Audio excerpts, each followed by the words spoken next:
வணக்கம் நிக்கிதா. தூத்துக்குடி மாவட்டத்தில் திருச்செந்தூர் மற்றும் அதன் சுற்றுவட்டார பகுதிகளில் நேற்று இரவு முதல் பலத்த மழையானது பெய்து கொண்டிருந்தது. சுமார் 10 மணி நேரத்திற்கு மேலாக இன்று பெய்த இந்த மழையின் காரணமாக மாவட்டத்தின் தென்பகுதியான திருச்செந்தூர், ஸ்ரீவைகுண்டம், தென்திருப்பேரை, ஏரல், குருகாட்டூர், அணைத்தலை, சாத்தான்குளம் உள்ளிட்ட பல்வேறு இடங்களில் மழையானது சுமார் 10 மணி நேரத்திற்கு மேலாக வெளுத்து வாங்கியது.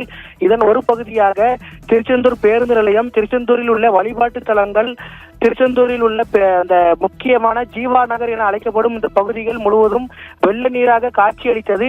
இதனைத் தொடர்ந்து இன்று காலை திருச்செந்தூர் நகராட்சியின் சார்பில் அந்த பகுதியில் உள்ள மழை நீரானது அகற்றும் பணிகள் நடைபெற்று வந்தது.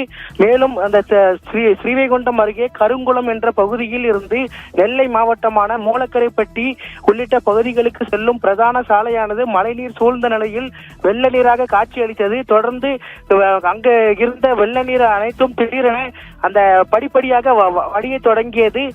மேலும் ஆதிச்சநல்லூரில் உலகத்தரம் வாய்ந்த அருங்காட்சியகம் அமைக்கப்பட்டது. இந்த அருங்காட்சியகத்தின் மேற்கூரையானது மிகவும் சிதிலமடைந்த நிலையில் காணப்பட்டதன் காரணமாக இந்த அகழ்வாராய்ச்சி தளத்தின் முழுவதும் தண்ணீரால் மூழ்கியது. மேலும் அந்த அகழ்வாராய்ச்சியில் உள்ள முதுமக்கள் தாளிகள், தொல்லியல் பொருட்கள் அனைத்தும் அந்த தண்ணீரில் மிகவும் சேதமடைந்த நிலையில் காணப்பட்டது. மேலும் இந்த ஸ்ரீவைகுண்டம் அருகே ஆழ்வார் திருநகரி என்ற பகுதியில் சுமார் 5.28 கோடி ரூபாய் மதிப்பீட்டில் தாமிரபரணி ஆற்றின் வடபுறம் கரையோரத்தில் கரை அமைக்கும் பணிகள் நடைபெற்றது.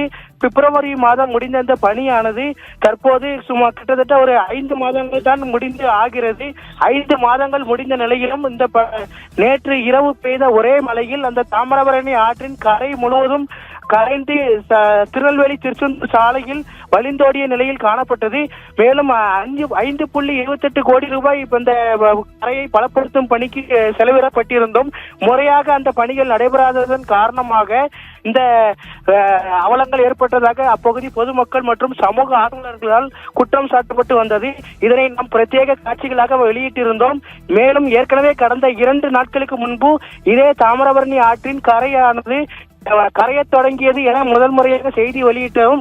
இந்த நிலையில் பகுதியில் உள்ள அந்த வெள்ள நீரானது படிப்படியாக வழிய தொடங்கும் காட்சிகளை தான் நாம் பார்த்து கொண்டிருக்கிறோம் நிக்கிதா.